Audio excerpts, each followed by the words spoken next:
Hello guys, welcome back to my new vlog. તો જો અત્યારે વાગ્યા છે 5 અને આપણી બસ આવી ગઈ છે. પપ્પા આપણને ડ્રોપ કરવા આવ્યા છે.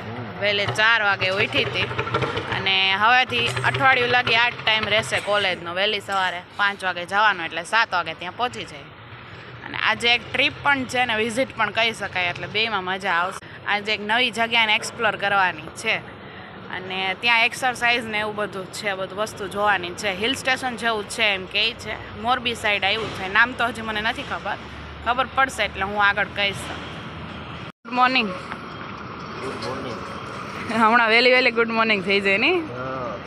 કાલે એટલા વાગે આવ્યા હતા ને આજે જો બસ આવી ગઈ છે. હજી વાર છે એટલે પપ્પા ભેગી થોડીક વાર ઊભી પછી જાય. ઠંડી લાગી ગઈ પપ્પા તમને? ઠંડી લાગી ગઈ છે. હા જોતો છે તો હજી દુકાન બધી અમુક ખુલી ગઈ છે ને અમુક ખુલે છે. ઉપર જીમ ચાલુ છે. હું પપ્પાને કહેતી હતી એક આ સાઈડ જીમ છે, કા આ જોઈન કરાવો ને કા ઓલી સાઈડનું છે એ જોઈન કરાવો. અહીંયા સ્ટોપ પર 2 જીમ છે પપ્પા. ના ઓલી સાઈડ છે એક, લગભગ આ સાઈડ ગલીમાં છે એક. અહીંયા ચાલુ થઈ ગયું છે ને ઓલી સાઈડે જો એક્સરસાઇઝ કરે છે, દેખાય છે. ઈરિયા ઓલા ભાઈ કરે છે જો સેલી સાયકલમાં, ત્યાં કરે છે. આવી ગયા છે. આપણે કેદી જોઈન કરવું પપ્પા?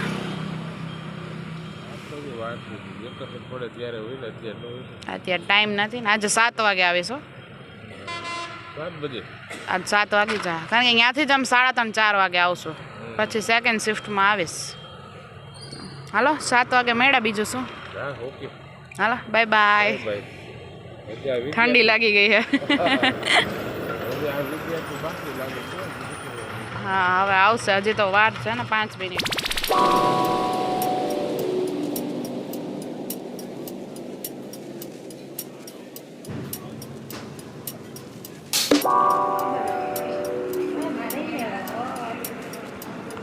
મને એવું લાગે સવારમાં ઉઠીને આપણે સ્નેપ લેવા આવતા હોય. વિડીયો લેવા સ્નેપ લેવા. કેટલો મસ્ત વ્યૂ આવે છે એમાં. આ સાઈડનો વ્યૂ તો કંઈક અલગ જ છે. જો અહીંયા કેટલો મસ્ત વ્યૂ આવે છે. સ્નેપ ચાલુ થઈ ગઈ. મસ્ત આવ્યો મસ્ત. ગાઈસ જો કોલેજે પહોંચી ગઈ. એક લેક્ચર અટેન્ડ કર્યો છે ને અત્યારે વાગ્યા છે 8:30 અને 9 વાગે જવાનું છે એટલે અડધી કલાક માટે બીજો લેક્ચર કંઈ આવવાનો નથી. તો કીધું અડધી કલાકનો ટાઈમ છે ને તો થોડુંક ચાર્જિંગ કરી લઈએ કારણ કે આખો દિવસ આ ટાઈમ નહીં મળે. 4:30 વાગ્યા લગી બહાર જશું ને ત્યાર પછી ડાયરેક્ટ બસમાં બેસીને ઘરે વહી જવાનું છે. મેં કીધું જેટલું ઓછું થયું છે ને એટલું ચાર્જિંગ કરી લઉં. અને એમાં એવું છે કે અમારે જે છે ને સબ્જેક્ટ આવે છે સ્પિરિચ્યુઆલિટી એન્ડ માઇન્ડફુલનેસ. એટલે છે ને એના માટે અમને એક જગ્યા આજે વિઝિટ કરાવવા લઈ જવાના છે. ત્યાં એક્સરસાઇઝ કરાવશે અને ગૌશાળા ને એવું બધું છે એટલે એ બતાવશે. અને બપોરનું જમવાનું પણ ત્યાં જ છે. એટલે કીધું આખો દિવસ આજે ટાઈમ નહીં મળે, ચાર્જિંગ કરી લઈએ. અને જવાનું છે મોરબી અને નામ નથી ખબર, આઈ થિંક આસ્થા એવું કંઈક છે, હિલ સ્ટેશન જેવું છે, ત્યાં લઈ જવાના છે. મે બી પોસિબલ હશે ને તો હું બધું બતાવવાની ટ્રાય કરીશ, પણ જો ત્યાં એવું હોય કે વિડીયોને એવું નથી લેવાનું તો હું નહીં લઉં. બાકી જ્યાં એવું કંઈ હશે ત્યાં હું તમને બધું બતાવીશ જ્યાં જઈએ ત્યાં. અને એક એવી કમેન્ટ હતી કે તમારો ક્લાસ ખાલી જ હોય છે, તમે ક્લાસમાં સ્ટુડન્ટ કે કાંઈ બતાવતા નથી. તો એમાં એવું હોય કે કોલેજની પોલિસી હોય કે જ્યારે ફેકલ્ટી ભણાવતા હોય ને ક્લાસ ચાલુ હોય ત્યારે વિડીયો ન લઈ શકું. બાકી ટાઈમમાં જો હું ફ્રી હોઉં અને અલગ ક્લાસમાં બેઠી હોય ત્યારે હું તમને બતાવવાની પૂરેપૂરી ટ્રાય કરીશ. અને એવું હશે તો જ્યારે સ્ટુડન્ટ જ હશે ને ક્લાસમાં ત્યારે આપણે લેશું, તમને બધાને બતાવીશ. જો કે આજ તો અમારો આખો ક્લાસ હારે જ હશે એટલે અમારા ફ્રેન્ડને ક્લાસમેટ પણ બતાવવાની ટ્રાય જરૂર કરીશ. તો થોડીક વાર ચાર્જિંગ કરી લો ને વિડીયો એડિટિંગ કરી લો કારણ કે કાલે ટાઈમ નહોતો મળ્યો, બાને મજા નહોતી ને બધા મહેમાનને એવું બધું આવતા હોય. અને આજે આખો દિવસ કોલેજ છે અને પછી ફોન થોડોક ઓછો યુઝ કરવાનો હોય કારણ કે ચાર્જિંગ પૂરું થઈ જાય તો પછી ઘરે જવામાં મજા ન આવે, ઘર જ ન આવે. કારણ કે ઓલો ફોન જોતા હોય ને એડિટિંગ કરતા હોય ને તો ટાઈમ વયો જાય ને ઓલો એકલા બેઠા ટાઈમ ન જાય. તો કીધું ચાર્જિંગ એ કરી લો અને પછી જાય એટલે બધું બતાવું તમને.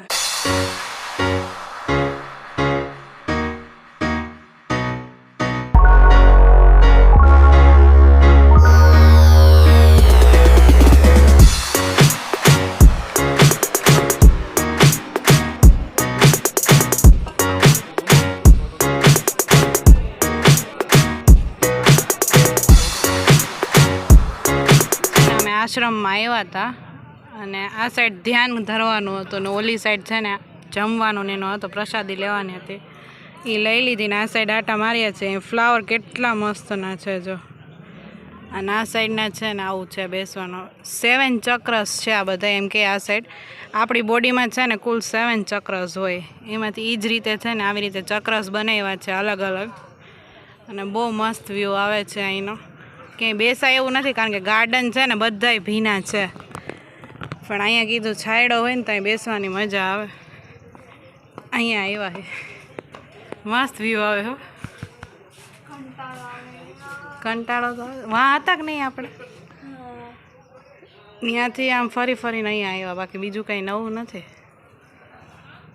અહીંયા છાંયડો સારું છે, ગંધારું છે, જેવું હોય એવું બેસવાથી કામ છે ને. અહીંનું તો બધું કામ પતી ગયું છે ને હવે જવાનું છે ગૌશાળાએ ગાયું જોવા માટે. 100-125 જેવી ગાય છે ને બધાય, 125 જેવી ગાય છે. એ જોઈને પછી બસમાં બેસીને કોલેજે રિટર્ન થઈ જવાનું છે. ફાઇનલી મજા આવી, આમ કંટાળો આવે એવું નથી. અને આશ્રમય મસ્ત છે. ફાઇનલી ગાઈસ કોલેજેથી આવી ગઈ છું ને આજ તો સવારનો નોકરો ટ્રાવેલ જ ચાલુ હતો. અહીંથી 4 વાગે ગઈ રાજકોટ, ત્યાંથી 9 વાગે ગયા મોરબી, પછી વાંકાનેર ગયા, ત્યાંથી પાછા 3:30 આવ્યા ને પાછા જેતપુર આવતા રહ્યા. આજે આખો દિવસ આવી જ રીતે. શું ફોન આવ્યો? કોનો છે? બા માટે નકરા ફોન જ આવે છે બધાએ ખબર પૂછવા માટે. જો બા અત્યારે સૂતા છે. મારામાં 3-4 ફોન આવી ગયા. હું કોલેજે લેક્ચરમાં હતી ને પેલા 2 ત્યારે મમ્મી 2 ફોન આવ્યા છે પાછા અત્યારે કરવાના છે. 3-4 ફોન ચાલુ જ છે, સવારમાં ચાલુ હતા ને અત્યારે આવી ગયા. પણ મેં કીધું હવે નિરાતે જમી કાઢવીને પછી ફ્રી થઈને કરશું. અત્યારે પછી હવે ચાર્જિંગ ન હોય ને અત્યારે પ્રોગ્રામ છે જમવાનો. મમ્મી મસ્ત બનાવે છે ભૂંગળા બટેટા. મમ્મીએ બધું રેડી કરી રાખ્યું છે, આપણે ખાલી બટેટાનો વઘાર કરવાનો છે. બટેટાના પીસ કરી નાખ્યા છે, લાલ ચટણી છે. આ કઈ છે? લસણવાળી મરચાની લસણવાળી ચટણી બધું રેડી કરી રાખ્યું. તેલે મૂકી દીધું છે, આપણે ખાલી વઘાર કરવાનો છે. હા એ તો ઉપરથી હોય ને એટલે તો થઈ જાય. પપ્પા માટે સકરિયા બફાઈ ગયા છે. આ સાઈડ રેગ્યુલર ભૂંગળા છે ને ઓલી સાઈડ બટેકા પૌવારે ખાવાના ભૂંગળા છે. અને આ બપોરે શું કંઈક શાક બનાવ્યું છે એ પડ્યું છે અત્યારે. ચાલો વઘારી નાખો. બટેટા તારે વઘારવાના.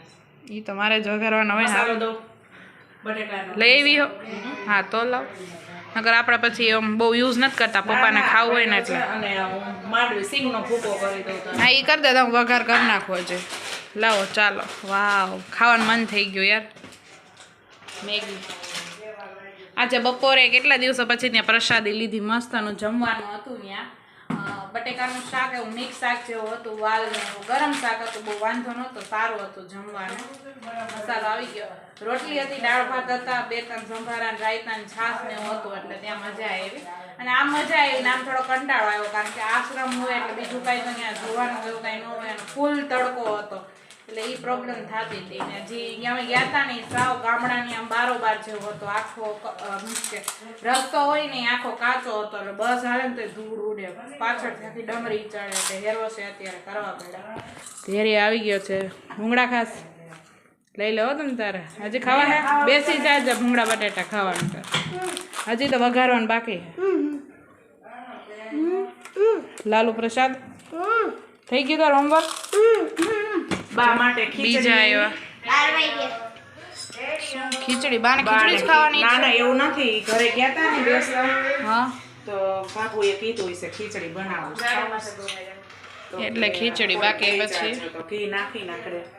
સારી બાને બોડી બનાવવાની છે.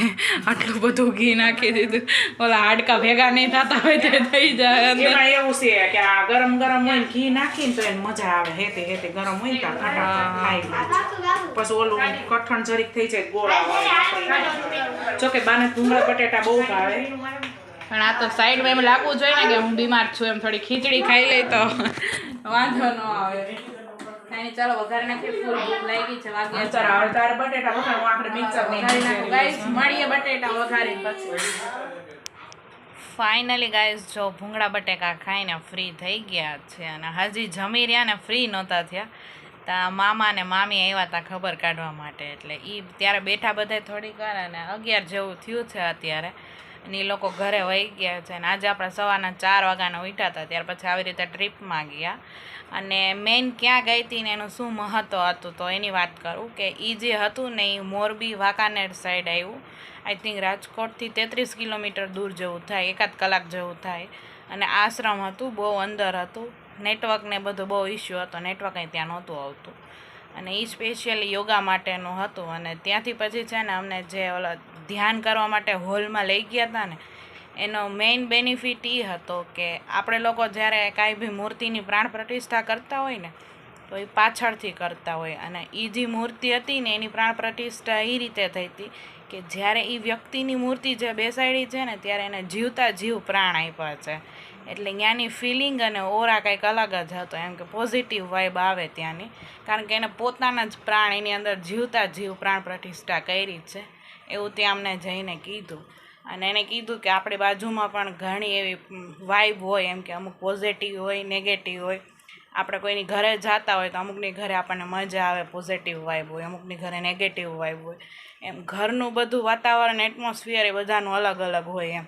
અને આપણી બાજુમાં જેટલા રહેતા હોય ને એના સ્વભાવ પ્રમાણે પણ હોય કે આપણા ઉપર ઇફેક્ટ પડે.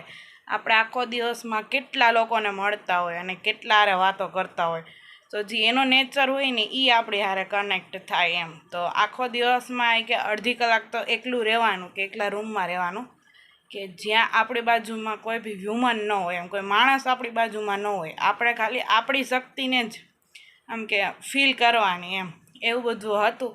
અને એક એવું એને કીધું કે આપણા શરીરમાં 7 ચક્ર હોય અલગ અલગ, જે બોડી હારે રિલેટેડ કરતા હોય, એવું એને કંઈક સમજાયું બધું. બહુ મસ્ત હતું, મજા આવી. પણ આમ ગરમી થાય ને, અને એક તો છે ને ત્યાં સાફ સફાઈનું થોડુંક ઓલું હતું એટલે બેસવાની મજા ન આવે.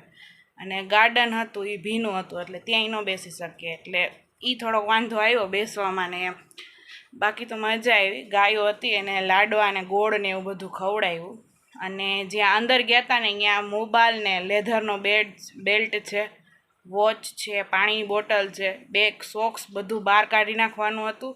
અને પગ ધોઈને પછી અંદર જવાનું હતું. એટલે અમે અગાઉ જ બધું બહાર મૂકી દીધું હતું, એટલે એ તો મેં તમને બતાવ્યું નથી. બાકી આવું હતું. અને ઓમ મજા હતું, એમ મજા આવે એવું હતું. તો ફાઇનલી આજે તો આ અનુભવ કર્યો ને મજા આવી. એક જગ્યા આજે વિઝિટ કરી. અને તમને આ બ્લોગ કેવો લાગ્યો કમેન્ટમાં જરૂરથી કહેજો. મળીએ જ આવા નવા બ્લોગ સાથે. ત્યાં સુધી બાય બાય.